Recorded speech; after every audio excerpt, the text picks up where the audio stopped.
ന്യൂഡൽഹിയിലെ കേരള ഹൗസ് വീണ്ടും ഒരു രാഷ്ട്രീയ പോരാട്ടപ്പറമ്പായി മാറിയിരിക്കുകയാണ്. വിഴിഞ്ഞം തുറമുഖ പദ്ധതിയുമായി ബന്ധപ്പെട്ട് പാർട്ടിക്കുള്ളിൽ പുകയുന്ന ഭിന്നതകളെക്കുറിച്ച് ചോദ്യം ചോദിക്കാനെത്തിയ മാധ്യമപ്രവർത്തകർക്ക് നേരെ കരിതുള്ളി മുതിർന്ന CPM നേതാവ് പിണറായി വിജയൻ.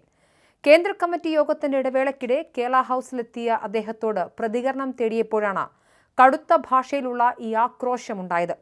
നിങ്ങൾ എന്തായാലും ഉണ്ടല്ലോ, എനിക്കെന്തെങ്കിലും പറയാനുണ്ടെങ്കിൽ ഞാൻ തന്നെ പറയും, അതുകൊണ്ട് ആ വടിയും നീട്ടിപ്പിടിച്ച് എൻ്റെ നേരെ നിൽക്കേണ്ട കാര്യമില്ല എന്നായിരുന്നു മാധ്യമപ്രവർത്തകരുടെ മൈക്കുകളെ നോക്കി പിണറായി വിജയൻ ക്ഷുഭിതനായി പറഞ്ഞത്.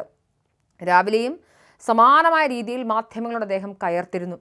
കേരള ഹൗസിൽ നിന്നിറങ്ങി വാഹനത്തിൽ കയറുന്നതിനിടെ മാധ്യമപ്രവർത്തകർ വളഞ്ഞപ്പോൾ നിങ്ങൾക്ക് ന്യൂസ് വേണമെന്ന് വെച്ച് എനിക്ക് വണ്ടിയുടെ വാതിലടക്കേണ്ടേ എന്നായിരുന്നു അദ്ദേഹത്തിൻ്റെ പരിഹാസം കലർന്ന ചോദ്യം. ഈ സംഭവം കേരള രാഷ്ട്രീയത്തിൽ മാധ്യമങ്ങളും പിണറായി വിജയനും തമ്മിലുള്ള പതിറ്റാണ്ടുകളായുള്ള ശീതസമരത്തിൻ്റെ ഏറ്റവും പുതിയ അധ്യായമായി മാറിയിരിക്കുകയാണ്. മാധ്യമങ്ങളോട് ഒട്ടും സൗമ്യമല്ലാത്ത ശൈലി സ്വീകരിക്കുന്ന പിണറായി വിജയൻ്റെ മുൻകാല നിലപാടുകളിലേക്ക് വിരൽ ചൂണ്ടുന്നതാണ് ഡൽഹിയിലെ ഈ പുതിയ സംഭവം. മുൻപ് മുഖ്യമന്ത്രിയായിരുന്ന കാലത്ത് തിരുവനന്തപുരത്ത് വെച്ച് മാധ്യമപ്രവർത്തകരെ നോക്കി അദ്ദേഹം നടത്തിയ കടക്കുപുറത്തു എന്ന പ്രയോഗം ഇന്നും കേരള രാഷ്ട്രീയത്തിൽ സജീവ ചർച്ചയാണ്. അന്ന് ഉഭയകക്ഷി ചർച്ച റിപ്പോർട്ട് ചെയ്യാനെത്തിയ ദൃശ്യമാധ്യമ പ്രവർത്തകരെയാണ് അദ്ദേഹം ഹാളിൽ നിന്നും പരസ്യമായി ആട്ടിയോടിച്ചത്.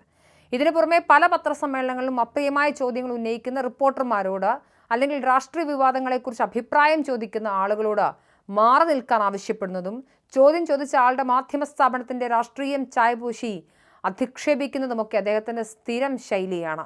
പിണറായി വിജയന് മാധ്യമങ്ങളെ ഇഷ്ടമല്ല, പക്ഷേ തെരഞ്ഞെടുപ്പ് സമയം അടുക്കാറായപ്പോൾ ചിരിച്ചുകൊണ്ട് മാധ്യമങ്ങളെ കാണുകയും എല്ലാത്തിനും ചിരിച്ചുകൊണ്ട് മറുപടി പറയുകയും ചെയ്യുന്നൊരു PR സ്റ്റണ്ടും നടത്തിയിരുന്നു. അന്നേ മാധ്യമങ്ങളും ഈ മാധ്യമങ്ങളിലൂടെ വാർത്തകൾ കണ്ട ആളുകളും പറഞ്ഞിരുന്നു, ഇതൊന്നും പിണറായി വിജയൻ്റെ ശൈലിയല്ല, യഥാർത്ഥ പിണറായി വിജയന് മാധ്യമങ്ങളോടുള്ള രീതി അത് കടക്ക് പുറത്തു എന്ന് തന്നെ ഉള്ളതാണെന്ന്. കോർപ്പറേറ്റ് മാധ്യമങ്ങൾ കമ്മ്യൂണിസ്റ്റ് വിരുദ്ധ അജണ്ടയുമായാണ് വരുന്നതെന്ന കടുത്ത ആക്ഷേപം എപ്പോഴും ഉയർത്താറുമുണ്ട്. സർക്കാരിൻ്റെയും പാർട്ടിയുടെയും വീഴ്ചകൾ വാർത്തയാക്കുമ്പോൾ അതിനെ പ്രതിരോധിക്കാൻ മാധ്യമ സിൻഡിക്കേറ്റ് എന്ന പ്രയോഗം പോലും അദ്ദേഹം മുൻകാലങ്ങളിൽ നടത്തിയിട്ടുണ്ട്.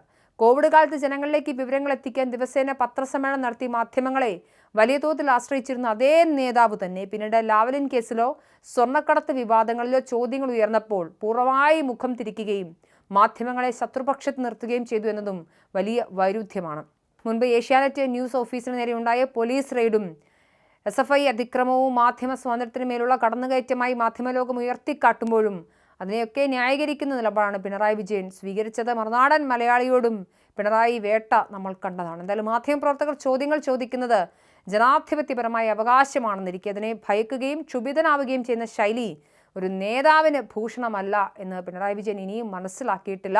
മാത്രമല്ല, പിണറായി വിജയൻ്റെ ഈ ധാർഷ്ട്യവും പിടിവാശിയും അഹങ്കാരം നിറഞ്ഞ വർത്തമാനവും ഒക്കെ കാരണം തന്നെയാണ് ഇടതുപക്ഷത്തിന് ഭരണ തുടർച്ച ഉണ്ടാവാതിരുന്നത്. എത്ര കിട്ടിയാലും പ്രതിപക്ഷ നേതാവായാലും ഇതൊന്നും പഠിക്കില്ല എന്ന വാശിയിലാണ് പിണറായി വിജയൻ എന്ന് തന്നെയാണ് മനസ്സിലാക്കേണ്ടത്.